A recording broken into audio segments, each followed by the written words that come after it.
everybody. Welcome to Chat of the Wild. In this season, we are playing through The Legend of Zelda, Majora's Mask. In our last episode, we got our ocarina back. We set everything back and are really confused about things. Some of us more than others. And we'll talk about that in this episode. So I'm your host, Jeremy. I've got Celeste here. Hey, Celeste. Hey, good morning. And Pete is here as well. Hi, how are you doing? I'm doing good. So happy to talk about Zelda. First thing that we need to get out of the way, and we're going to spend some time talking about this because this is kind of important. This game is different than Ocarina of Time. This game has rules in it that do not apply to... There are very few games that I've played after this that really do this kind of thing. I was thinking about the game, The Sexy Brutale. Have either of you played that? No. The Sexy Brutale? The Sexy Brutale. It's a really interesting puzzle game that does time mechanics. It's really good. But I think they were maybe influenced by that. But yeah, I haven't really seen a game that has done anything like this in terms of, it's almost roguelite in a way where you start over again and you lose a lot of your stuff, but you do keep a few things. And that's what we want to talk about today because, Pete, I had watched some of your stream and I know in my last episode I had said you should fail to see what failing looks like. Yes. I should have caveated that you should have done a save first, and then just did like a dry run of being like, I'm going to waste this run to get to the end of the thing to just see that. Yeah. Because I checked in on your stream and you were most of the way through what our goal is for today of going through the swamp and getting to the place that you need to of, just activating the temple, getting it to show up, and that's where we were going to stop. But you were doing all the stuff that we're going to get to, and then you get to the point where the timer turns from a nice little dial to numbers that are dropping down. And I'm just watching your stream after the fact. Like I checked in like an hour later, and I was just that Breaking Bad meme of Walter White in the car, just being like, no, because I was like, you're going to lose everything you've done right now. If you let it go, you're just going to lose it all. And that's what happened to you, right? Yeah. And I knew, I could see that timer ticking down. And of course it interrupts you occasionally to say like, oh, you only have so many hours left to do what you're doing. And so a little part of me was like, I don't think I'm going to be able to get to some sort of like checkpoint or be able to save. Like I'm just kind of like progressing here and taking guesses, and I don't know. I anticipated the failure, I guess, and having to go back, but I didn't know quite how far it would take me back. Refresh me, because I failed once back in the day because I was morbidly curious. So do you lose all your mask? Do you lose the ocarina? As far as I didn't lose the ocarina. So it took me back to standing in front of the Happy Mask salesman right before he flips his lid and starts like strangling a child because he didn't get his mask back. So it was the end of our last episode. So yeah. I'll just to get Celeste caught up on that. Pete had just finished doing the Deku maze. So the stealth section. So he went through all of that. Oh. Yeah. Then no. failed. And then the day ended. Yes. Yeah. So yeah, that was, I was like, man, I kind of hope it doesn't take me all the way back to there, but it did. But that's okay. Like I learned some things. Like I learned that, for example, the monkey, when he runs through the woods and you have to chase him, it's not the same every time. If you have to go back and do it, he changes route. And so that was interesting. No, it's the same path. Are you sure? It depends 100%. on the day. It depends on the day. Yeah. That's what I ran into. Yeah. Okay. Like depending, but I know what you're Thanks, saying. Celeste, Like, no, it's okay because I used our handy dandy walkthrough from Zelda Dungeon because I was like, because he's fast and I did not have a certain mask that would help me keep up with him. Mm-hmm. So I was like, where is he? Where is that little bugger? I don't know where he is. So that's how I found that. Otherwise, but he's the same each, like the day. If you do it multiple times on the same day, I think it's the same route. For that day. Okay. I think I always do it day one. And so in my mind, it's the same. It was like the Lost Woods in Ocarina, where that path doesn't change. I just always assumed where I'm like, oh no, it's always the same. Like I could actually run through it without him. Like I've done it enough where it's like it's the same with Wow. Ocarina. Like I know the path through Ocarina without listening or anything. I've just done it so many times. And Majora's Mask is the same way. But like I guess I've never done it on day 2. I did it on day 2. That's what happened. Mm-hmm. That's so interesting. So, okay, I'm going to try to run through some facts about how this game works that we didn't go through in episode 1. And I think it's fine because you don't have to worry about those rules before you get your ocarina. It's like very clear of just being like, get your ocarina. So now, Pete, you were asking also about when do you get the chance to slow down time? Yes. Yeah. Has it introduced that mechanic? Yes. It has. It already told me. Well, have you talked to the Scarecrow? No. Okay, so no, you haven't. Go talk to the Scarecrow. Okay, I'll just tell you that. So I don't know if you remember, there's a Scarecrow in the Astral Observatory. Okay. So I must have missed him. You can run right past it. I mean, he blends color wise. He's a similar palette to a lot of the other stuff. It's just he does make the like and he dances when you get near him. Okay. So like he kind of stands out that way. He explains, and I guess you know what? Let's just say it here because it's like this is supposed to be for listeners if they're going through this as well. So the Scarecrow, if you talk to him, he will offer you the ability to dance until the nighttime. So you can talk to him and he'll jump ahead in time. But he also, after you do that, he says, "Oh, I've heard rumors or a story about that. If you have a magical song, if you play it backwards, it will slow down time, and if you play it double time, you'll speed up time." So what you can do now, this is also a difference in the N64 version versus the 3DS version.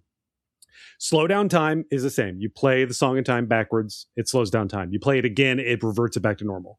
You do double time, so that is just like 2 of each one as you're going through it. In the N64 version, it will jump you to the next, like the evening of this first day, or the morning of the next day, depending on what it is.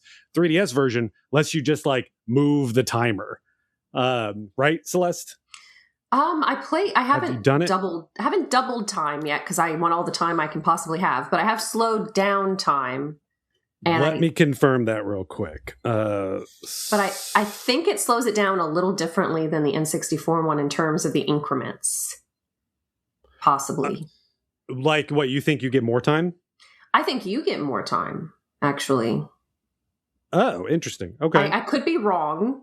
Someone please correct me, but I also I love how ornate the clock is for the N64 version, that little diamond with the little moving. Yeah, it's an arch. Yeah, it's an arch thing, and you get it going, but it changes the icons, and it's like, yeah, it's a nice thing that's just constantly reminding of what's happening. I did look it up. Yes. In the 3DS version, you can just choose an hour. You can literally jump ahead an hour if you wanted. Meanwhile, you are stuck that if you do double time on N64, you have to jump to midnight or noon or like something like that. Or I think it's like 6 a.m. or 6 p.m. is the only times that you can jump to. So strategically, would you speed up time just to hit? Are there certain things that don't happen until a certain part of one day's time? Yes. And so you would speed up to get to that? Okay. Don't try to do everything. One of the key things is that you're not going to be able to do everything, and you really need to be considering like, okay, what do I want to do? But this is also, you're going to need this item. You need the Bomber's Notebook, which you told me you don't have. This is a necessary item, especially for someone that doesn't, because when I first played this game on N64, I didn't have the Bomber's Notebook, but I had the official player's guide. That was my Bomber's Notebook that just told me everything. It came with stickers, and I could literally like mark all the things off that I completed and everything. It had its own physical Bomber's Notebook basically inside of it. What you need to do, Pete, is there's 2 things that you have been told. Well, I guess the Bomber's Notebook, they don't really tell you that, but there is one. We'll get to it. As a boy, once you've got your form back, you need to go to the Bomber's hideout. Give them the password that you got before. So you need to remember that password. Did you note that down? if you were streaming it, maybe you can do that. Yeah, I can go back Okay, and you can go look through that because it's different every time. Okay. I think maybe For the 3DS yours, Are one these is the yes. kids? Are these the little kids? Yes. Okay, cool. Mine is saved in the Bomber's Notebook for the 3DS version. It will get saved in the Bomber's Notebook once you have the Bomber's Notebook. Oh, okay. So you need to go back into their hideout as a boy and then just leave. And when you do that, their leader will come up and talk to you and be like, "Hang on, you're not part of our crew. What's going on? But you know our password. You must be like really important." And then he gives you the Bomber's Notebook. Okay. This will then give you basically the quest log for the game. Every time you talk to a person that has a side quest, it will get added to the Bomber's Notebook. And the Bomber's Notebook itself will also tell you the important times of day to talk to that person. Okay. So it tells you all of those things. Now, in general, don't try to do all of them at once. But say you want to start a run, be like, okay, I want to go. Don't Anju's story, the one that she works at the inn, and Cafe, the little purple-haired guy. We're going to talk about that one much later because that one really doesn't come full circle until we get to like the third temple. So we're not going to worry about that right now. But there's plenty of characters that you can talk to, and you can do their side quest in that run. Also, make sure we said it before. Go find the banker, give him your rupees. Always do that because, and then the other thing is that when it does, and you saw this, if you do not play the Song of Time to reset things, you just lose. You go back to your old save. So you lose everything. You lose everything. It just deletes. It's game over. Would you like to load your last save? Which was whatever, and the owls also don't help either, because the owls are just, you want to set a save point and quit in the N64 version. 3DS lets you just save there, which people will argue that makes the game worse. I think it makes the game easier, which I don't think this game is necessarily that hard. In general, I think once you understand everything, the fact that the 3DS version just let you save however you want at the owl statues, I think kind of ruins some of the original intent. But they still did it. It's an official Nintendo release, so that's what it is. But maybe I've been cheating a little bit, but the Two Ship Two Harkinian version has a pause menu save. It's the owl save from the pause menu, and I have been using that a little bit, but I don't know that it's helped me at all because I lost all that progress during that one, and now I'm on. I guess could you have second quit? journey is. Well, I mean, you already went and redid everything. Yeah. But I do wonder if you could have like quit the game and then loaded, if that would have given you the last save. Yeah, I would have popped up in the swamp. I think at wherever that last owl is. Yeah. No, I guess I could have done that. Yeah, what can you do? Lesson learned. Any other questions that you have? Because we want to go ahead and address a lot of this stuff. If you feel lost about anything, I mean, that was some of my apprehension has been a little bit of not knowing which path to take, and also not knowing. I guess the Scarecrow would have helped a lot with this because I didn't want to make progress on too much exploration, too much doing side quests or interacting with too many people, because I wasn't certain without knowing how to kind of carry that progress forward. I guess I've been assuming at some point I'll hit a checkpoint or a part of the story that tells me that. And I just happened to miss that part. So now that I know that, I will be much more comfortable just kind of wandering around, spending however much time I want, doing side quests or exploring some of the enemies, especially like out in the fields. Like I didn't do that much exploration because I was like, I don't know how I don't know if any of that will count in the future if I have to reset. And I was anticipating a reset at that point. So that's super helpful knowing that I can now kind of make some progress and have the quest guide. Like I need to go get that notebook, so that I can just kind of keep a track of everything that I'm doing. That's another thing that like I feel like I'm talking to a lot of people and they're giving me almost like hints and clues about certain things. Like especially I went into the hotel that's in the town, and talked to some people, saw a Goron that checked in with my name, and I was like, what is that about? And so like I didn't pursue those things because I was like, I don't really know where that thread's going to go or if I'll be able to continue it if I have to reset. So You are gonna you get the Bomber's Notebook, do all this stuff again, and you're gonna be like, oh my god. Because the game is gonna be like, the game literally does a pop-up being like, this person's been added to your notebook. And you just, enough people had missed that on the 64 version that they were like, all right, when we redo this on 3DS, we have to make it that you automatically get the Bomber's Notebook when you do this, because it apparently just happened enough. Yep. Yeah, people just went right by it. Okay. Yeah, that's super helpful. I feel like that'll open the game up in a big way for me. I can't wait for you to interact with that Goron section a little bit more, Pete. That's all I'm going to say. It's funny. It's very funny. It's kind of mean, but it's also funny. It's like, oh, I wouldn't do this in real life, but no, But I'm going to rewind time, and he's not going to know. Yeah. Yeah. Mm-hmm. Okay. Yeah, I was a little curious about that. I was like, what is because I had originally seen the mailman talk to the front desk lady there, and they had a bizarre conversation that was back and forth, and I couldn't understand that either. And I was like, what is going? It did like highlight for me how lively this game is compared to like Ocarina of Time, where I the town felt kind of like, you felt like they had their kind of routine like animations within the town. But in this one, they're walking into stores and they have like a routine during the day, like where they're actually like accomplishing things. That's crazy. That's so detailed. I was playing this, and I'm playing it on an N64 cartridge. I'm doing it on the analog 3D, so it's like an updated version of it or whatever. But I am playing the original version like pretty much as it was, and I'm kind of like blown away. I'm like, I don't think there was anything on like home consoles that was doing this, because I went into some another Discord that I'm in, and I was like asking some people, like I was just like, hey, does anybody know? Because actually they randomly were just talking about Majora's Mask, and I was like, okay, cool, this is perfect. I'm actually playing this game right now. And I mentioned where I was like, was there any game that was doing something like this?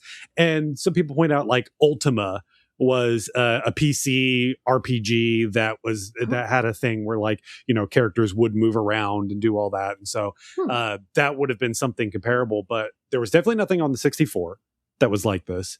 Very few things that would even come close to this on like PlayStation, of just having the detail that they put in to just be like, yeah, we're just gonna have these characters walk around and they're gonna say things at different times of day.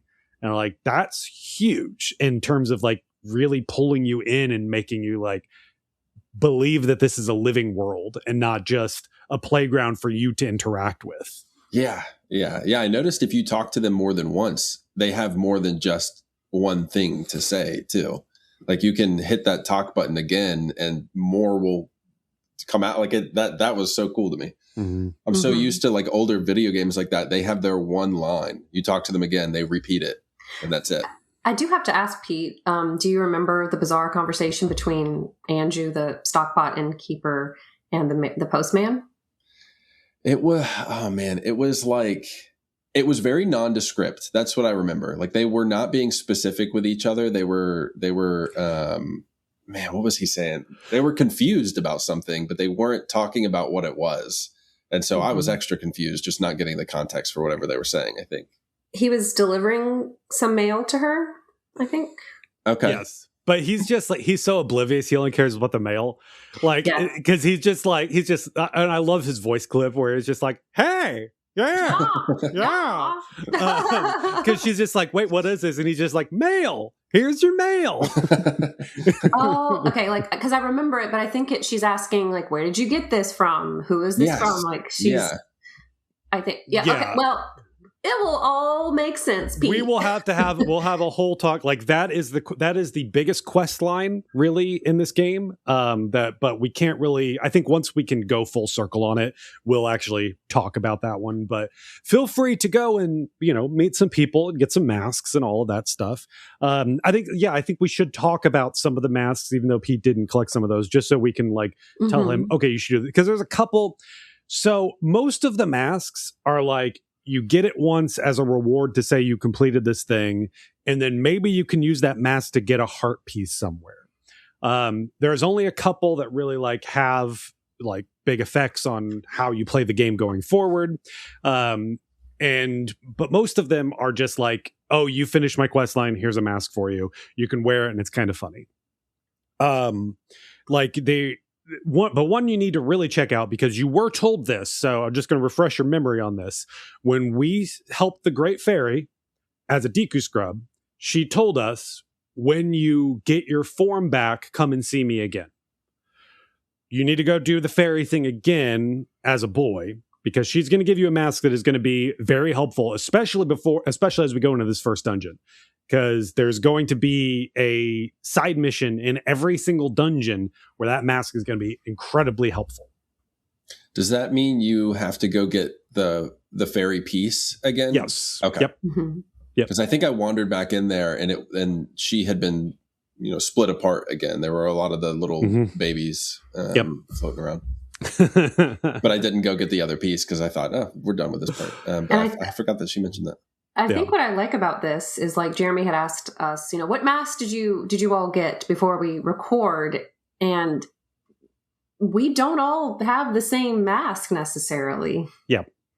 Celeste, why don't you, I don't know, tell me about a couple of the masks that you did. Like, just that, if we can kind of be a little ambiguous on the things that you did, so Pete can go and find that himself, and the listeners can also do that. But okay. What are some things that you got here? I got the Great Fairy mask, and I don't know if you do this, if either of you like to do this. I like to go and talk to the Happy Mask salesman while I'm wearing these different masks and hear what he says about them. Okay, I don't think I've ever done that. I'm going to do that next time. Okay, well, I saved what he said for my mask. It's nothing like, it's not a hint about the game. He's just kind of giving a reflection. Do you want me to share on this? Give us a couple. Okay. The Great Fairy mask is kind of nondescript. Like you were saying, Jeremy, it comes in handy for the dungeons. I got Cafe's mask. Okay.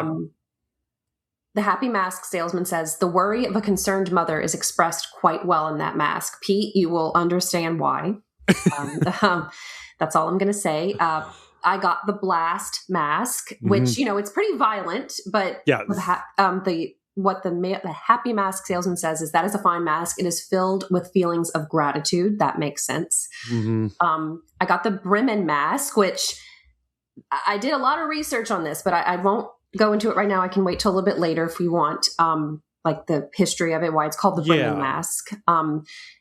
The Happy Mask salesman says, if you have that, then it would appear you have the qualities of a leader. And yes, that makes sense. That makes sense later. Yep. But I mean, it's one of these things where, like, because this isn't as linear as the original Legend of Zelda, I'm like, do you want me to share some of the little things I got, like the research I did, or is that going to spoil it for Pete? Okay, let's see. I'm trying to think. Let's talk about the Bremen mask, because I think actually this would be good. Pete might not be able to figure some of this stuff out like naturally without like really spending. I spent 6 hours of gameplay before we even get to the first temple. And with that, I got like 4 heart upgrades. Like, there's so many things that you can do before you even get to that, just by like restarting, going again, looking at the Bomber's Notebook and being like, okay, I'm going to go. This is where it is kind of like, Pete, once you do get the Bomber's Notebook and you look at it and it says, talk to this person at this time, you can just be like, okay, I just need to either follow this person, because there's times where we're like, yeah, you need to talk to this person at this time, but where are they now? Because they've gone somewhere else. So something to keep in mind there. But let's, this is going to be something that's a little bit more mechanical and helpful as we go forward, especially as time is of the essence. So let's talk about the Bremen's mask and what we can do with that after. What other mask we get with that after. So, Pete, when you're in the Stockpot Inn during the day, did you run into the organ grinder? The organ grinder? I think no. The windmill man from Ocarina. Yes. No, I don't think I did. I ran into, I think one of the, is there a dancer? I ran into like a dancer on the stairs. There's twin dancers. Okay. So I ran into one of them, and then I ran into like an older lady who I could listen to 2 different stories from, I think. And I did not listen to them because I was like, I'm on the clock. So yeah, I didn't end up listening to those. Okay. And then the Goron and the Mailman, but I don't think I ran into anybody else. Okay. And I apologize if the term is not organ grinder. I think No, it is. It is. I'm It so is. sorry. I think He's I got don't the know box what- and he's spinning the thing. Okay, like okay. that is an old term, That's but yeah, such that a is called an sinister organ name. grinder. Oh, that's what I realized as I was saying. It was like, oh, some people might not know what I'm talking about. Like Organ little is in the instrument. Yes, yeah, like in Yes. the little side shows where there'd be a man playing this, and he'd usually have like a little monkey performing with Mhm. him or something.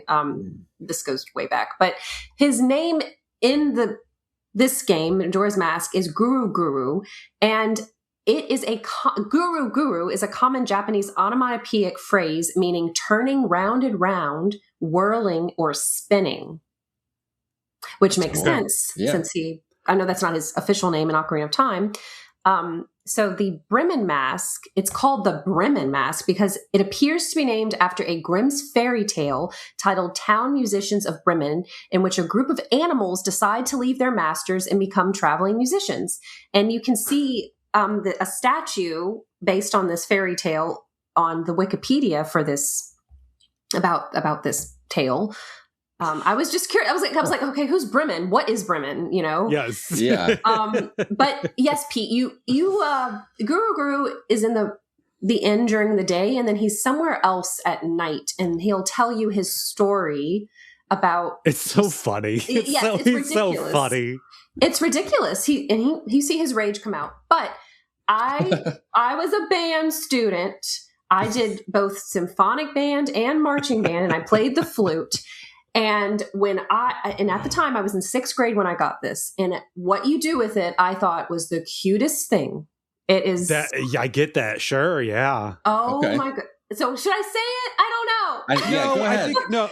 Okay. Pete wants to hear it. Well, okay. It looks like a bird. It's a bird Mhm. mask. Okay. Link holds up his ocarina and marches his feet, and you hear little drums in the background, like a marching band, and then he starts playing this cute little melody, like it sounds like a flute or an ocarina. And if you are near animals, Yeah. I don't know if all Dog- animals, but dogs react to it, and then there's another animal. We'll leave that open. yes. And they will follow you, like marching in time too. And just reminded me of That's awesome. following the drum major and marching band and That things has like that. that has my wheels turning a little bit because one of the enemies that really kind of they gave me the business were the wolves in the swamp. I could not for the life of me get around them, and I wonder now if that. Not that you have to answer, but I am wondering a little bit. Like, can I manipulate them with that? Can I get them? Go to, ahead and try it and let us know. Try it. Try it. Try it. Also, related to Guru Guru's name, I wrote this down. In Sanskrit, the Indian language, a guru, as we've all heard, is a leader or a mentor. And so the Bremen's mask represents leadership. And that's awesome. Yeah. So just some fun little, I'm always curious, like the inspiration for the names and the cultures. And that was more information than either you probably wanted to know. But this is great. I love details like that. I have played this game so many times, and the fact that I can come in here and someone is telling me new things where I'm just like, this is amazing. Like I've learned a lot of new things today. So this is great. Were either of you in marching band or like, No, what is it? RC junior RTC or something like that? Like where the little military. I was in AV club. Kid. Yeah. AV club. What we didn't have an AV club. Just as a side note, what is that? It wasn't. So that's just the term I used for it. It was called digital. What was they call it? They called it digital something. But it was I did stuff with it was digital communication or something like. They had some other term for it, but I did stuff with the newsletter for the school. And so like in terms of like doing the layouts for everything and all that stuff, I did like the that stuff, but then also did a lot of video things. Like that was what I did mostly, as I was working more on like video audio stuff. Very cool. That very interests me. And then here I am making video audio podcast content. So it all came full circle. Well, yeah. You should have your own Bremen mask. That's a sign of a leader, I think. I mean, they must have these masks on like Etsy, right? Like every single one. I'm sure. Yes. I'm sure someone does. But yeah, it tickled me. I was like, oh yeah. I remember having to be called to attention when that drum major calls you to attention. You better stop everything you're doing. And yeah, that's really cool. Yeah, I'm going to be experimenting with that. How many masks are in the game? Maybe like 30 something. Because there's like 3 or 4 rows of 6, maybe like 25. Well, I counted them, and that's where I was starting to think about symbolism some more. Like, is it 24? It's 24 hours in a day. Yeah. Okay. Minus the mask you can't use, but you collect. That's all I'll say. Oh, okay, sure, yes, okay. Is it the Elvis one? Yes. I wish. That'd be great. Link turns into Elvis. Okay, if Link turned into Elvis, what song would you want him to perform? I wouldn't want him to perform. I just want him to do like the hip shake. Just that's all I want him to do. We do. There is a mask that lets him dance, but and actually, I think that dance is better than the hip shake than Elvis hip shake. But yeah. Pete, do you have one in mind? Man, I don't know. I don't know if I know Elvis's songs by heart, like off the top of my head, any of the names of them. I mean, this is for fun. It would be "Viva Las Vegas" because that's just a fun song. But my husband and I, we had a very informal wedding at my parents' house. But they're like, "You got to dance, you got to dance, you got to dance." I was like, "Fine, we'll do our slow dance." When we first got together, we would slow dance in his living room in his apartment to "Can't Help Falling in Love" by Elvis. That's the one that I'm like familiar with, and like. They side note, just had like I work at a movie theater. We just had the Elvis like live concert movie in, and that's the song that plays during the credits. So that's the one that I feel like I'm most familiar with because I was sweeping popcorn a lot during it. It's now you hate it probably because you've heard it so much. It's not bad. Yeah. But yeah, because I do also want to say, well, yeah, I want to get through just maybe a couple more masks on here because there's a couple that are like Celeste, you mentioned the blast mask, and that one I'm trying to think, okay, you and I think Celeste, because we've played this before, we know this one, we knew where to be and like maybe like when to be at the point. Do we run into her, the person that gives this to us, before to get this thing on there? Because like I want to be able to at least give that to Pete because this can be a useful tool. Forgive me if I'm wrong, but I think we don't run into her because she is like we run into her son and she's not at the store because she's gone off to collect what Seikon wants from her. But yeah, there's a character in this game who, I mean, there are a lot of awful characters, Pete, but there's someone who is especially awful. And I love that they took this person from Ocarina of Time and gave this person this role. It's very creative. I'm just going to say this. We'll see if you can remember it there. We're giving you a lot of homework, Pete, so we'll see.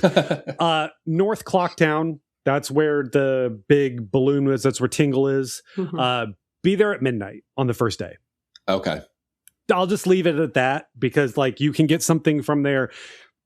It also does lead to some other things too. So like I'm going to leave that open for you to discover on your own, and we can come back episodes later and just be like, if you want to say like, oh, how do I figure this stuff out? Then we'll give you some more breadcrumbs then. And if you don't do it on your own, but the best way to experience this game is to wander around and to talk to people and look at your Bomber's Notebook to tell you, be here at this time. Okay. I do want to give you one tip though. Slow down time for this part to get to when you have to be there at midnight. I would slow down time. Okay. That's kind of what I'm thinking. Like, I think I would just try to stay in a state of slowed time for most of the time, right? Yes. Like when you need to be somewhere and you like are there and it's going to happen within the next like 2 hours, Okay. turn it back just to get that 2 hours in, because I think it's like a minute, like an hour goes by in like a minute in this game. And if you slow down time, you get like 2 or 3 minutes per day. Yeah. Okay. Or per hour. You don't. Link does not slow down, by the way. I want it, like, you'll notice as people walk. People slowly walk. They walk interesting. Okay. slower. Yes. But they don't talk slower. They don't, other than that, it's just, No, that'd be funny. That would be hilarious. Like, what would be the benefit of that if they were like, hello, Link? Yeah. Like, spamming the skip button. Yeah. Yeah. And each letter just deep. Well, did okay, Jeremy, did you get some of the same masks I got? You kind of hinted at it in our Yeah, I didn't say all that. So the only one, I mean, you didn't get this. I got the mask that lets you dance. So you can get that one at this point. I didn't do Anju's one yet because I was still just waiting, where I'm like, I can't do anything with that. And also I was having trouble remembering, like, who do I talk to? But you mentioning the mother, I'm like, that's it. That's how we started. I remember. Yep. But yeah, because I went and got the Garu Garu mask and the other mask that you can get from that. Blast mask, which, you know, we talked about that one there. Let's see, what was this one? Yeah, and I think that's it. You didn't get the fairy mask? I got the fairy mask. Oh, yes, you did? I did get the Okay. fairy mask. Yeah. Okay.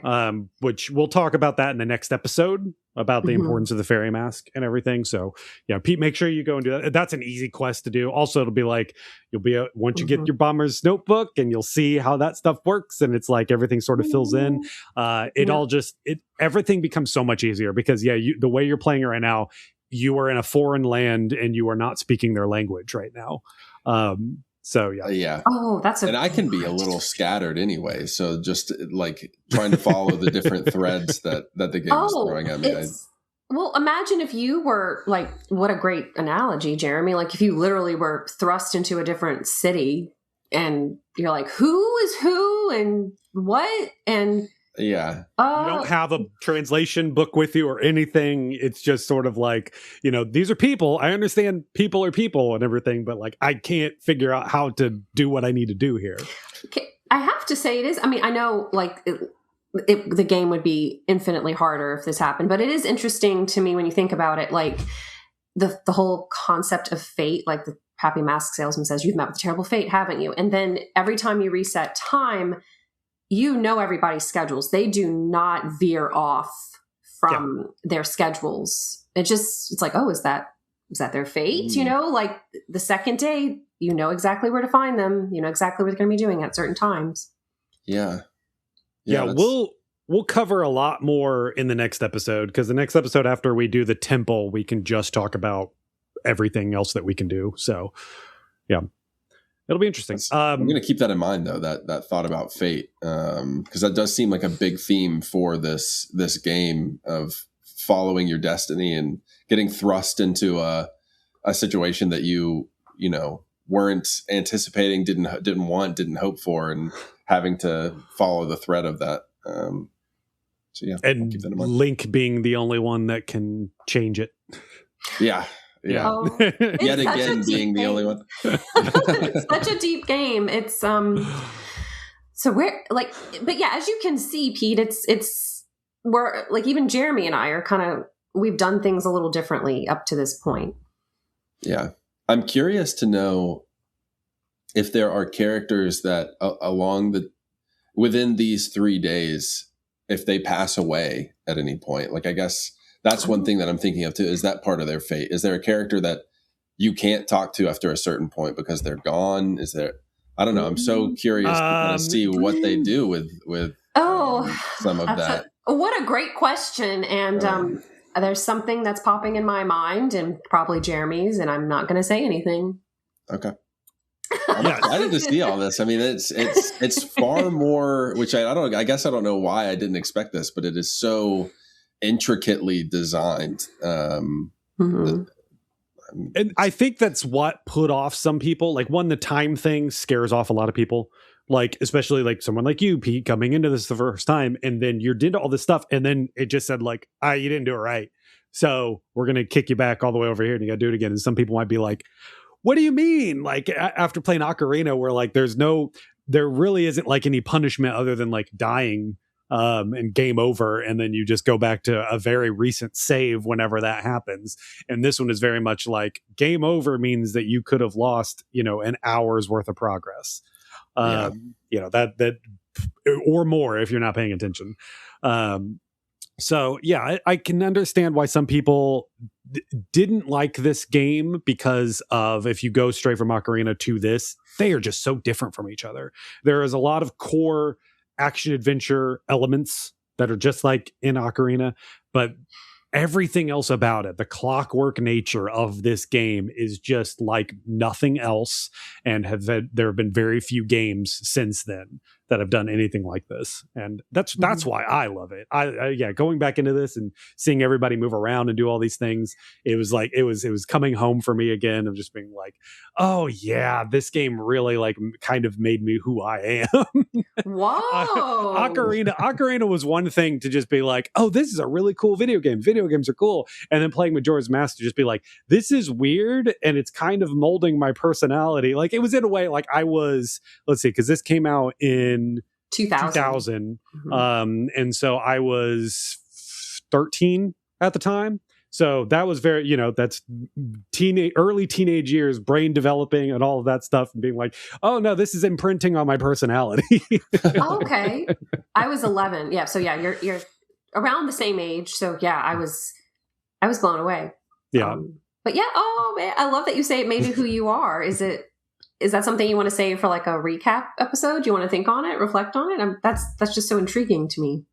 Yeah, I mean, we'll do this again, and it's been nearly a decade since I last played this game, and so like, yeah, it's fun to come back again and like be I'm a different person than I was last time we even recorded the season for this one on the show. So it'll be interesting to see like how I approach it this time again.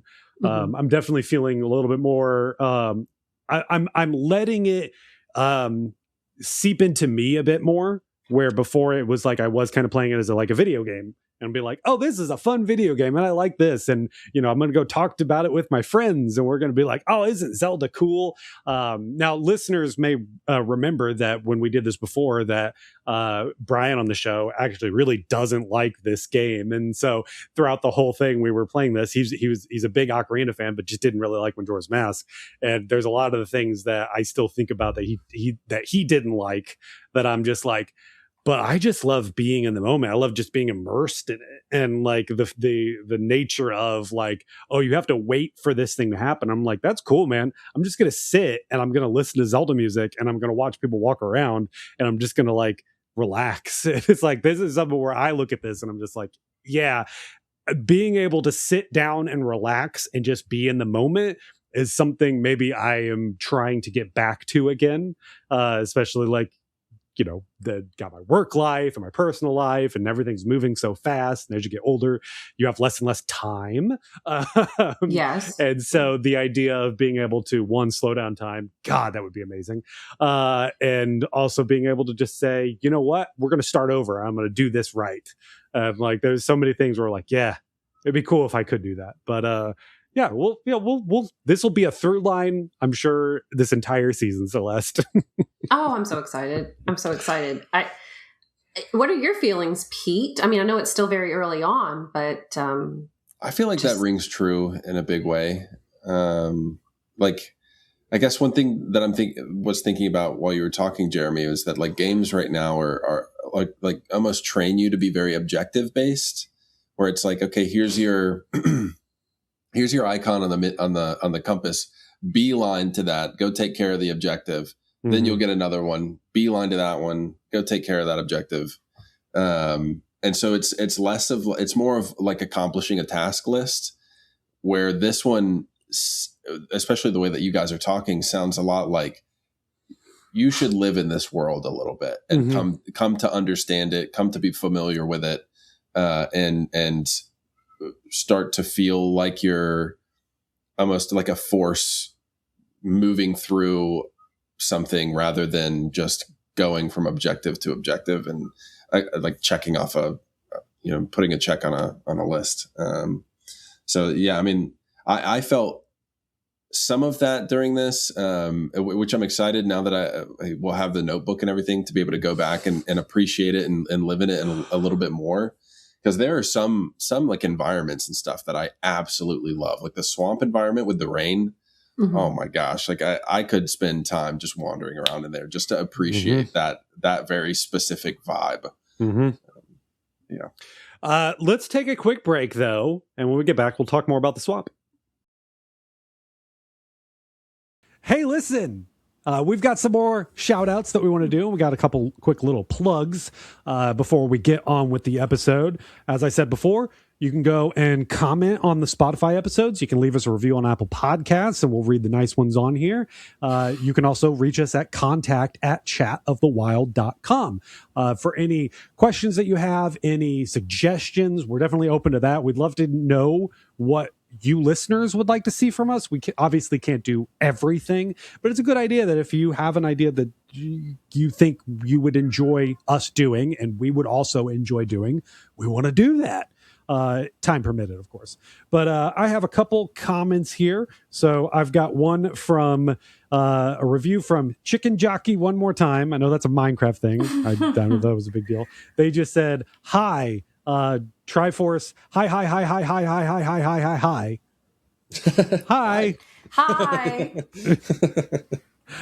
We have one from 12148515738. Says, so happy you're back. Me too. Yeah. And then another comment from Ailey, who we mentioned last time, but they said, I was so happy you read my comment on the show. It's sort of surreal. I've been listening to y'all for the last 6 years, and through everything your podcast has been there for me.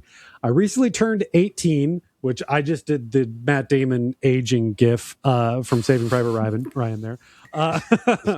And y'all gave me the best present by releasing an episode on my birthday. Thank you. So happy birthday. Happy late birthday. Happy birthday. And have fun. 18 is a fun time. So many things have opened up to you now. Like I kind of always viewed your life only really starts when you're 18. Everything else was the tutorial.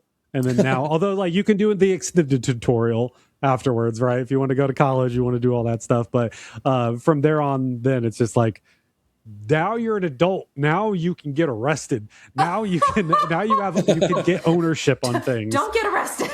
Don't get arrested. You know what? Don't get arrested. Don't Podcast do it. might not be available in jail.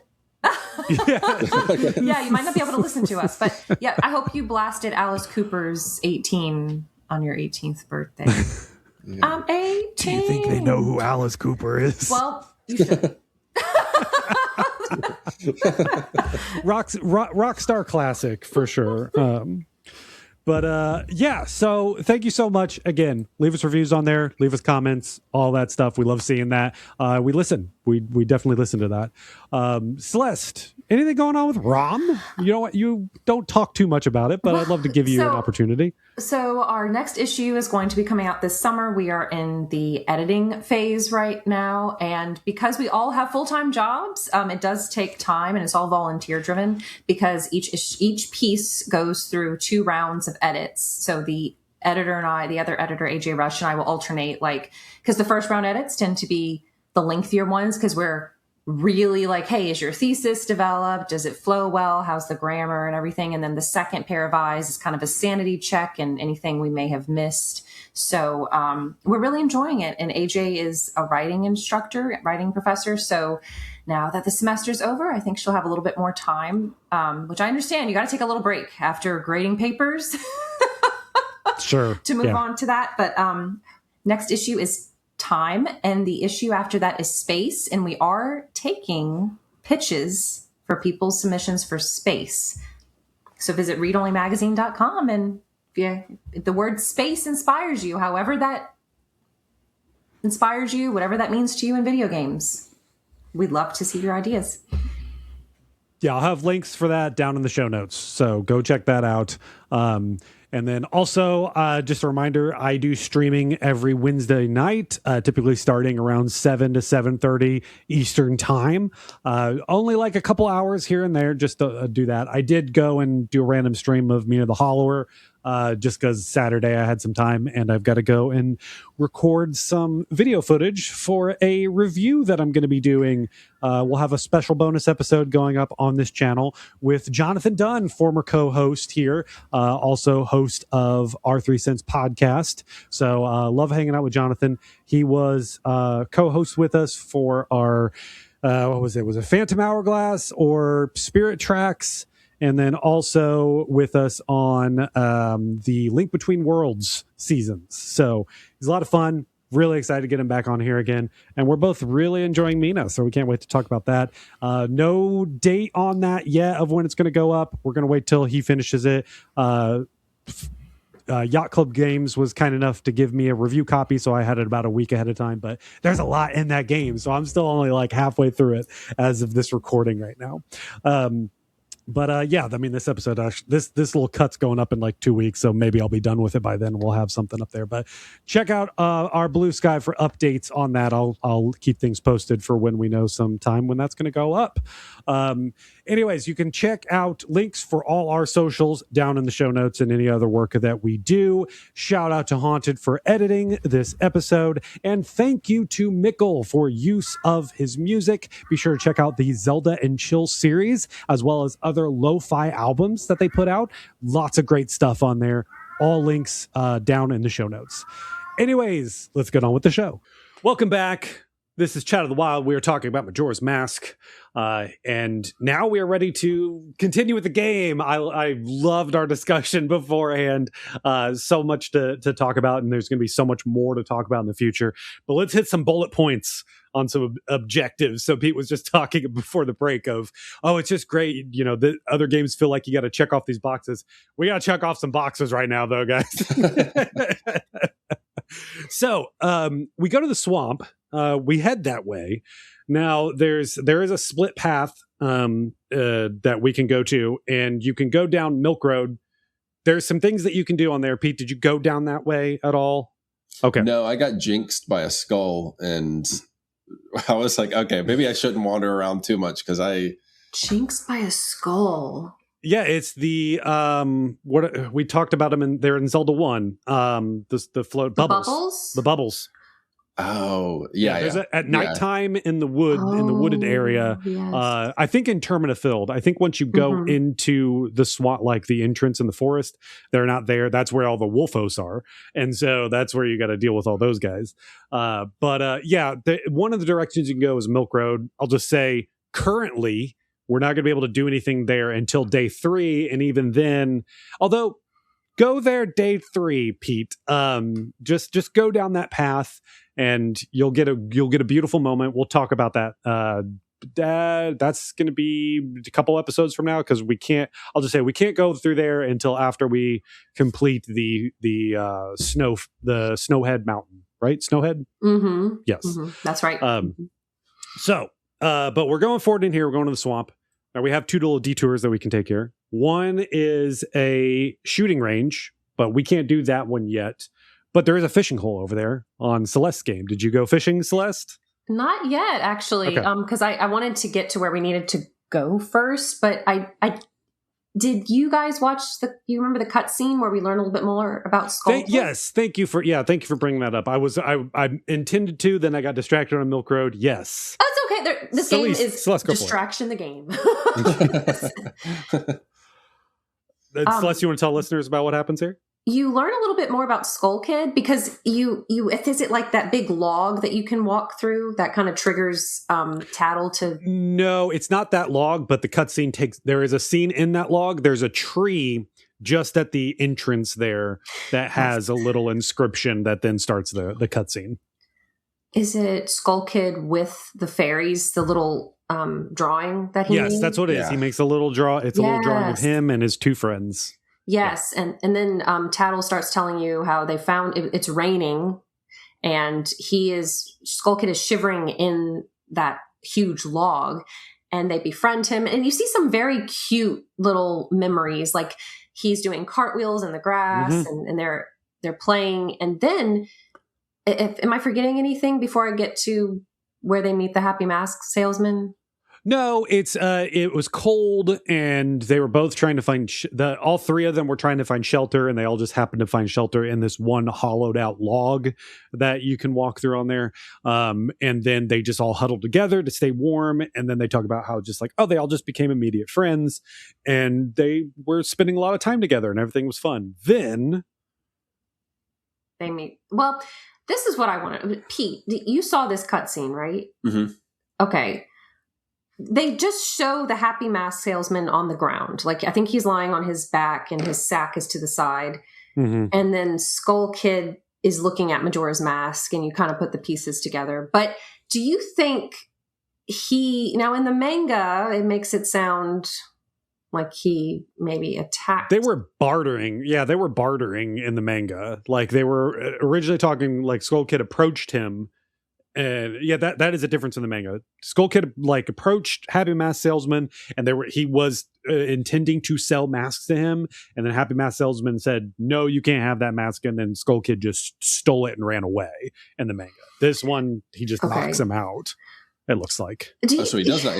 It looked like he was asleep next to like a fire or something to me. Oh, well, maybe. Because I was trying to read the scene. I was like, okay, is this violence? Or because Skull Kid seemed so happy, you know, and then I thought my impression from the cutscene was, is Skull Kid not a menace unless he's wearing the mask? Basically, was he kind of a decent, just kind of lonely character before putting on the mask, and then it corrupted him into being just kind of a jerk, which is like because then he antagonizes the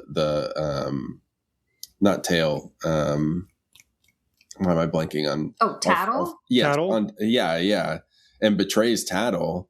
And so that was my impression from the cutscene, is like, oh, maybe he was nice before and the mask just made him mean. Well, so the thing to keep in mind is that I think you have to keep in mind that the Skull Kid is mischievous. Okay. He doesn't have, like, it literally says, like, he talks about how he doesn't have friends because they all left him.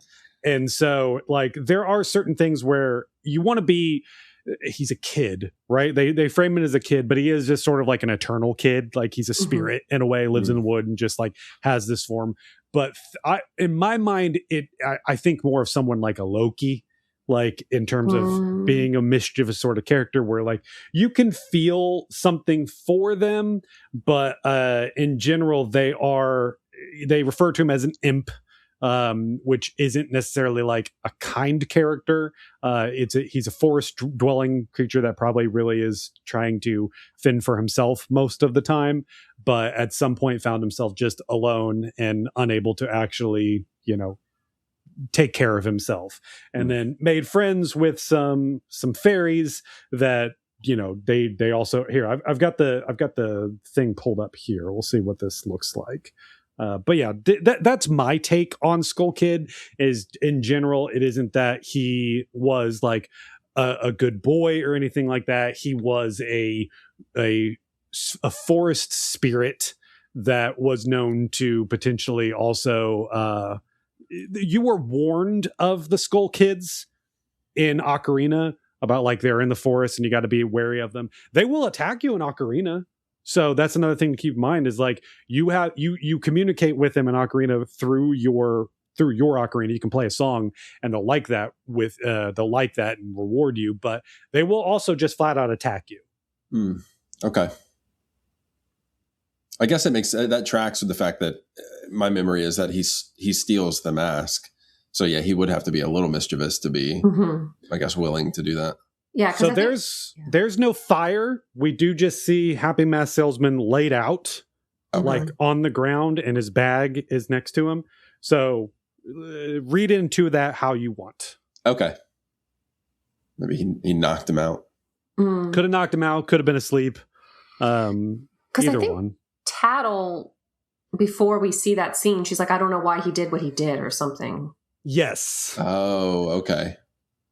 There are hints about it. Do we get more cutscenes eventually about his origin? I don't think so.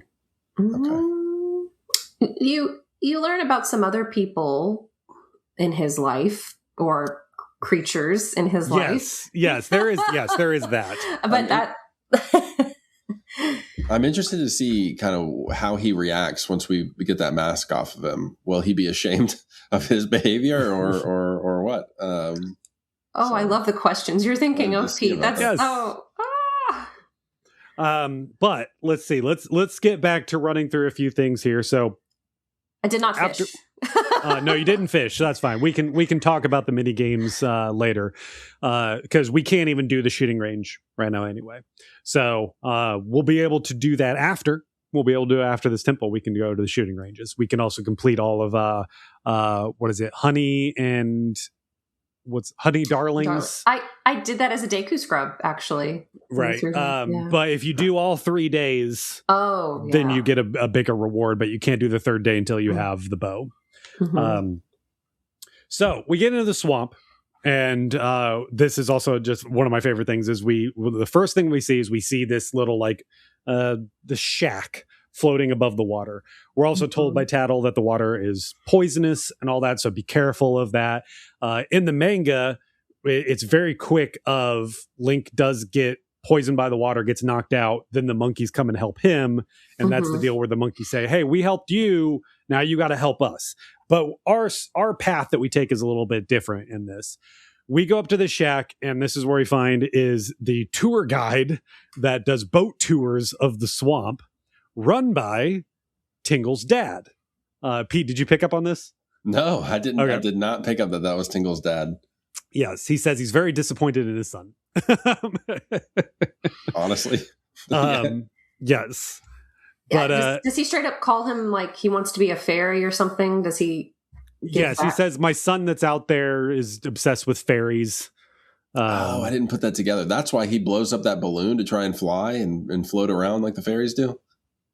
Could be. I never really thought about that. Yeah, that's it could be that he wants to fly. Yeah. Yeah, that's a good point. Yeah. I'm gonna snipe that guy out of the air just so I can talk to him. Yeah, get your map. Have either of you been on a swamp tour in real life? So no, I've not. No, I haven't actually been to a swamp. Okay. Things underwater scare me. I just rewatched Anaconda, the 1990s version. Any kind of like water-based monster, basically. Alligators, crocodiles, scares the crap out of me. I can understand. Yeah. Mm-hmm. Yeah. Celeste, I assume you have? Yeah. Okay. I did. Not, it's one of those things where, because I live here, I don't do a lot of the touristy stuff, so to speak, but I was invited to go on a swamp tour in 2009, and it was very cool. I got to hold I don't know if I should show you the picture, Pete. It was a large snake. I held it, and the people who showed us, they showed us snapping turtles and how they held out poles with chicken and would call the alligators and they would feed them. So I don't have alligators in my backyard, if that's what you're wondering. I do not have a swamp in my backyard, but if you are on it's a big, beautiful covered boat. It's not like a kayak. So if you ever do a swamp tour like that, I think you would enjoy that because you will feel safe. Okay. Yeah, I mean, if I encounter that stuff on land, I can deal with snakes and stuff on land, yada, yada. But if anybody ever said, hey, you have to get into this water, it's about waist or chest deep and wade through it, and you don't know what's under it, my answer is no every time. And I watched there's a TikTok of some guy that goes through the Florida Everglades at night barefoot, just kind of walking around in there. I'm like, that's crazy. That's insane to me. Why would you do that? You got a death wish. No. And I have so the boat wasn't one of those fan boat. Oh, the airboat? Yeah, no. I've actually never done one of those. Lana Del Rey's husband, she met him in my parish, which is what we call counties. They got their marriage license from the same place I got mine. He does. Yes, he does the airboat tours. Those are the ones with the fans, and you have to wear the protective gear. I've never done that. The one I've been on is a huge boat that's covered. I'll have to send you a picture. There's benches you can sit on. But I do have friends who kayak and canoe in the bayou sometimes, on pretty days. There are people you can see them sometimes. There are boat launches and stuff. I will not. No, I'm good. So you could book a cruise with with Lana Del Rey's husband anytime you want? Just, You think I wonder if he's still working. Does he have to work anymore? oh, that's a good question. I don't know. Might do it for the love of it. Yeah. Yeah, maybe. There's a sign up that says, "Don't ask me about my wife." Like, Yeah. I don't know. Maybe she likes it down here because she's known, but she's not like, I don't know who's a big, like, she's not like Taylor Swift, like, Sure. she's more niche. But yeah, I do love the little swamp tour in here, but the boat that I've been on is very different from the boat Link is on. Yes. So this is Koume's boat cruise. So she's the one that actually runs it. So if you remember Koume and Kotake from Ocarina of Time. Now, do we know? So Pete, you just played Ocarina recently. Celeste, I don't know. This is just a little fact that they do say in here. I don't know if you know. Do you understand Koume's and Kotake's relationship with Ganondorf? From Ocarina of Time, they're I can't tell if they're his birth mothers or they're like his adopted. There's birth mothers. Yes. Oh. So okay. How? The Gerudos are only women, and they do produce in some way. They have their own way. They're a different species, basically. But yeah, that is the thing. They also have there's some references to in just random fact, Wind Waker. The sword that Ganondorf has says in Hylian script, Koume and Kotake on the sword. Whoa. Okay, because when you talk to one of the gossip stones, it says that sometimes the Gerudo go into Hyrule Castle Town looking for boyfriends. So, I guess there is that too, yes. Sorry. Yes. Wait. Keep in mind, they merged. They are like one. Oh, okay. So they use some kind of magic to be two, but they must be merged maybe they merge as one Gerudo, but they use some magic to split themselves off because they're Gerudo witches. Yeah, because I was wondering, okay, well, who gave birth to him? That's true. I forgot that fact. I always had this in my head that just yeah, sure, they're women, but they're not like human women. They're just they take the form of what we see as human women, but they just birth differently. Well, I did not make that connection. I thought these were just two other similar, like that they had reused assets and just kind of made two other. I mean, in this version it is, but they did keep their name. So in Ocarina, Majora's differences, sometimes they actually give a name to characters. In this one, they are the same. So that's just maybe some other magic that they can still exist as they are. Maybe they don't know the things in the different worlds, but they still are Koume and Kotake in this world as well. Oh goodness. Yeah, because they're a little different. They're Gerudo, but they are unique from the other Gerudo we see in Ocarina of Time. Like the other Gerudo don't have magical abilities. They are witches. Yeah, they're witches. Yeah, they're awfully comfortable with referring to themselves as hags. I was kind of surprised by that. Yes, they are. Like I don't know if I would take that as a compliment if someone called me a hag. I'd be very insulted. Yeah, they Koume and Kotake. That's so interesting. Yeah. And so Ganondorf is kind of a mama's boy then. He put a dedication to them on his sword. Yep. That's kind of sweet. So cool. That is sweet, isn't it? Yeah. Aw. And wait, so what, Pete, when you talked to Tingle's dad, is it which never mind. He does. Big shirtless guy that's just kind of barely wearing like a vest. Yeah, he's got goggles. Yes. But real big dude. Yes. Yeah, yes. He runs the Picto Box contest. Okay. Yes. Yeah. Love that Picto Box. I love the boat section just because it makes me think so much of Pokemon Snap. Oh, sure. Pull out the camera. Like I want a Majora's Mask Snap now. Zelda Snap would be good. Yes. Oh, if there's a ROM hack for that. Can you make it? Are you good enough with that to make it? I wish I knew how to code and stuff. I would love to do that. But okay, so we get into this place and the guy running it says okay, well, we do have boat tours, but they're currently out of commission because the person that runs them, she's out she's lost, or she went on a trip and she's supposed to be back, but she hasn't come back yet. So we can then go and explore the swamp a little bit. Use your Deku scrub mask to do that, because you're going to want to hop from lily pad to lily pad. Boy Link can't stand on the lily pads, but Deku Scrub Link can. And so we hop through all of that, and then we do go and find Kotake's magic hut, where she sells potions, but we don't have a bottle yet, so we can't buy any potions. She also just says like, "Oh, my sister was around here, but she's been gone for a while. She went into the woods and hasn't come back."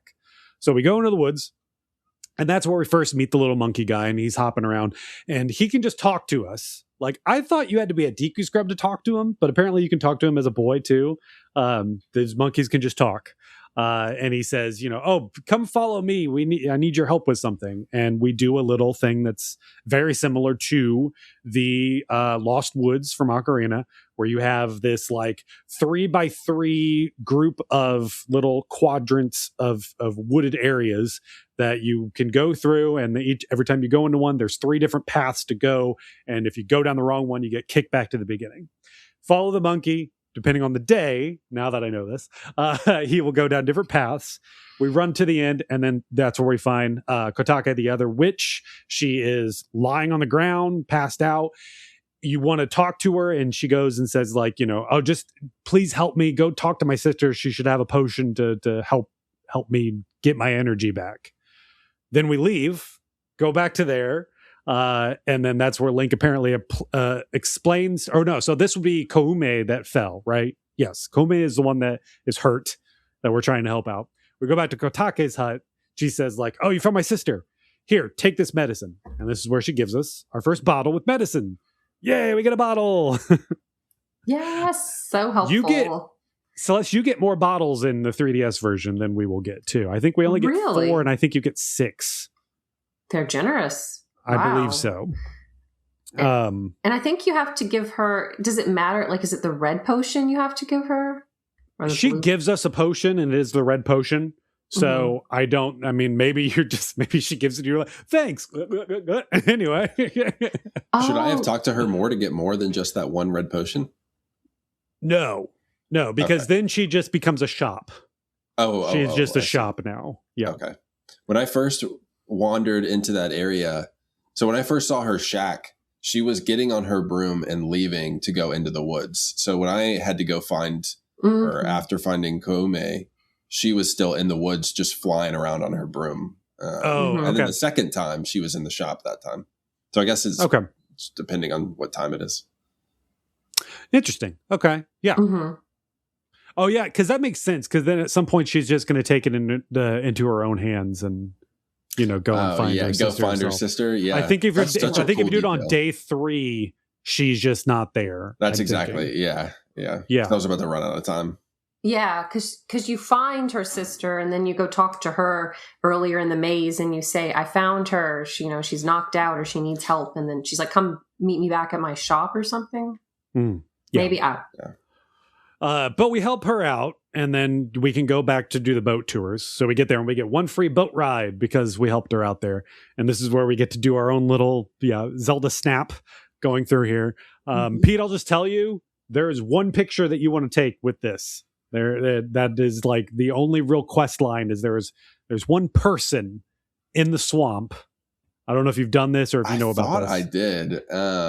Which this is the one instance that I had of somewhat like not super serious, but like backseat gaming, where I had somebody on TikTok kind of mention like, "Hey, take a picture of the Monkey King, or not the Monkey King. I'm sorry, the Deku King. Yeah. And you'll get a heart piece. And so that I did do that, and then I went to go talk to Tingle's dad, and he was like, "This isn't in the swamp. You need to give me a swamp picture," and didn't give me anything. So I don't know who. Maybe I took the picture wrong or something, but I thought I got a perfect picture of that. Try it again, because yes, that is it. You need to take a picture of him, which is where we're going to. So we halfway through the boat cruise, we do get a little pit stop, and they're just like, "Do you want to get off here?" And you can say yes. And then this is where we find like the Deku village.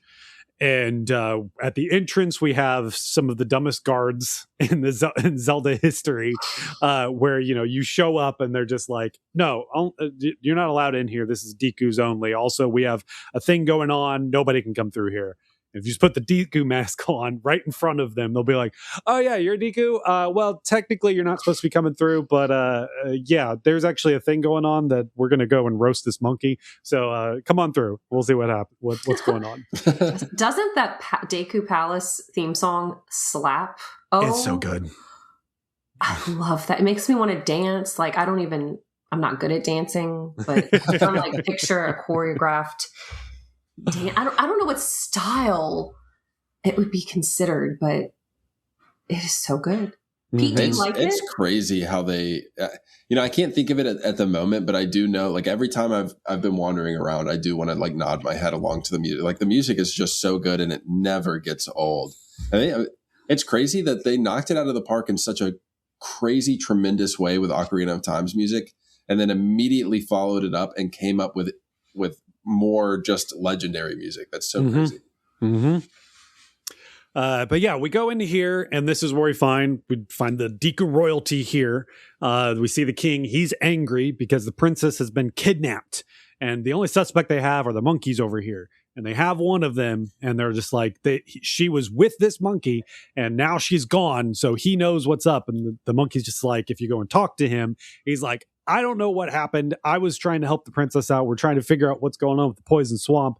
And then she got kidnapped. We went into the temple and she got lost in there. And I was trying to help, but the king just blamed me for it. Help me out here. And this is where we then have to do a little sneaking mission, because he tells us, go around the back entrance and you can find, this is where we find the bean salesman. He gives us beans, and turns into a whole new thing. This does suck. The bean stuff sucks in here because you'll go and buy the beans. You got to also make sure you have water with you. Go to any place where there's soft dirt. You put it down there. You can do it. But when you reset time, that disappears. So that stuff is not persistent, and that does suck. I do wish that stuff stayed persistent in this game. But you do have to go and find this guy. I think he goes to different spots. I think you might find him in different spots later in the game. Or at least one of the Deku salesmen that you find sells beans. So I believe that's something that you get later on. But either way, you get the beans from him. Do you have some, Celeste? Oh no, I'm just nodding because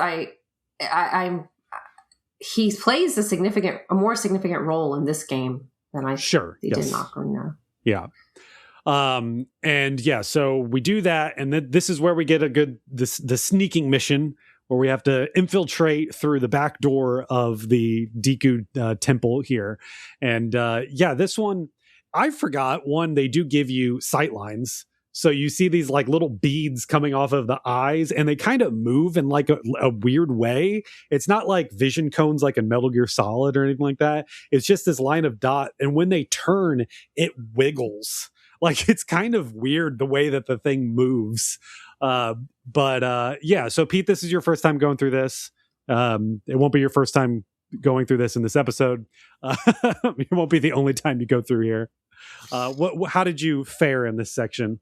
I think I did okay. Once I got to the gliding part, I did get like sniped out of the air by one of the nut shooting scrubs. One of the nut shooting scrubs. So I had to restart that part, and I forgot like where you buy the beans from that salesman. There's like a little pool of fresh water there, so that you don't have to track all the way back past the poison water. And I totally forgot to fill up my bottle there, so I did have to backtrack and go back to him. And that was right before the reset, so I was like, I knew I was burning time having to go back to do that. But besides that, it wasn't too hard. It wasn't too hard to like navigate around them. I did notice the first time I went through, I didn't get the sight lines. But like when I was wandering through on the third day, that's when the sight lines showed up for me, oddly enough. Maybe it's when did you get caught at some point? I wonder if maybe they give it to you after you've been caught. Yeah, that could be the case. Yeah. I don't know if I remember the sight lines in the 3DS version. It might be when you get caught that they do then give that to you. Oh, they're like, you can't do this on your own. I guess we'll help you. Yeah, that might actually be the case. Maybe. Which, yeah. Sorry, go ahead. Oh, I was just maybe like, you pathetic human. How can you not do? Yeah, I mean, a handful of times I would just let them catch me on purpose because I didn't feel like walking back out, and I knew it would just boot me right back to and they were so forgiving about that. They were like, "Hey, we said don't wander around, don't do it again," and every time I would just go back to. Anyways, here, carry on. Yeah, by all means, here you go. Oh yeah, is he eating the bag of his beans, or is he eating potato chips? Okay. He's just eating the beans. Oh. Yeah. Yeah. Okay. Eating his own product. Yeah. Okay. I thought you're not supposed to do that. Right. Dealer 101. You don't taste your own product. Celeste, how do you fare in the maze here, the stealth maze? I can't remember if it's also in the N64 version. I'm looking at screenshots from the Zelda Dungeon Guide, but I think Tattle or somebody tells me, don't forget, like, you can change your point of view to see how you're floating as the Deku Scrub, like when you lift off in the air, so you can estimate where you're going to land. I bet if you hold the Z trigger, it'll probably change the angle. I never do it. I kind of have a natural feel. It's like when you've driven a car for so long, you just know where the wheels are and everything. Like, yeah. I've done it enough where I'm like, I kind of know the physics of that stuff there. I'm going to try that next time I do Deku Scrub. I'll maybe do like the Z trigger and see if that changes the camera angle. I'm not, I can't remember if it's in the N64 version, but that was very helpful. But I did fall a few times and got caught, Pete, as well. But did you talk to the butler, Pete? The butler? Did you talk? This section? I don't think so. We'll deal with the butler after. We'll deal with the okay. butler after the dungeon. Okay. Yeah, we can talk about that then. So he's there. I just haven't spoken to him. Yeah, like I think I'm getting ahead of myself. Where you have to get after you get into it. No, wait.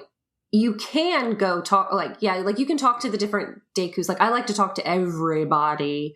When I talk to the king, and then I talk to his butler, and then I talk to the other little Dekus. Like, the butler's trying to reason with the king, but he's hopping mad.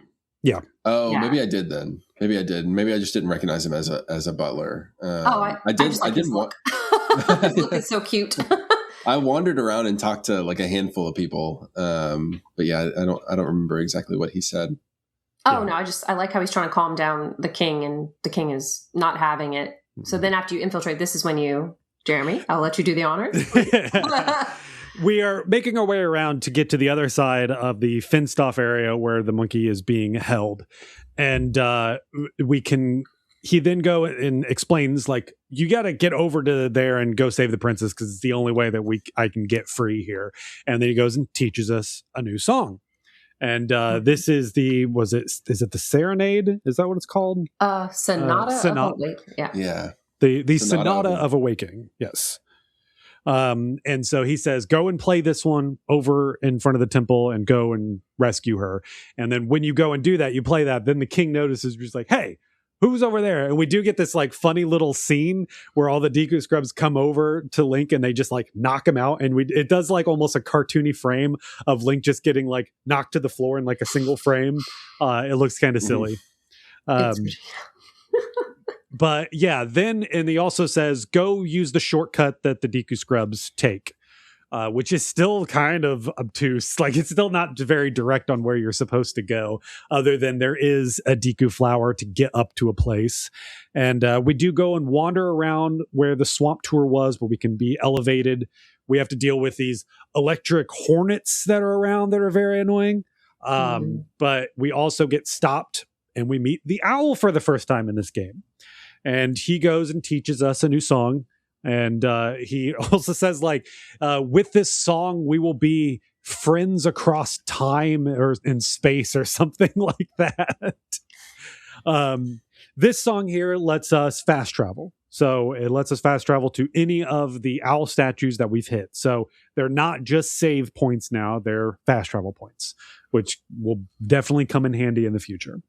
We keep going forward, and then we go and find ourselves in another big open poison swamp area that we have to go and circle around. That I had a fun little glitch where I got knocked off, and I put this is I over on the saw that. Instagram. Yes. I got in a death loop. Eventually he knocked me into a spot that like I was able to stand on a lily pad and being able to figure it out. But yeah, I just got in this loop that this bug just kept hitting me over and over again. But we go all the way around there. We get to a little stand there, and that's where we can play the Sonata of Awakening. That opens up the temple. We also have an owl statue here. Be sure to hit that, because my best advice is that regardless of what you did all here, you open up this temple, play the Song of Time, go back in time. You'll be able to teleport right back here again, but it'll be day one. Make sure you slow down time and do everything. Pete, we are wrapping up the episode here, but Pete, I would definitely advise at this point, start over, go do some exploring. This dungeon itself, this is going to be challenging. We only have 4 main dungeons in this whole game, and my memory of them, they're a lot harder than Ocarina. So you may want to go and get yourself some hearts. You've got a bottle, so you can get some potion or some fairies, whichever way you want to do that. But we're about to enter this temple here. This is where we're going to wrap up the episode. We're going to go in the temple. For the next episode, we're going to complete the temple, and then we're going to do some more exploring. We're going to get an item that we'll be able to use and get some more things. But we're going to go and explore the town. We're going to go get some more masks. We're going to go talk to some more people. We can do more stuff now.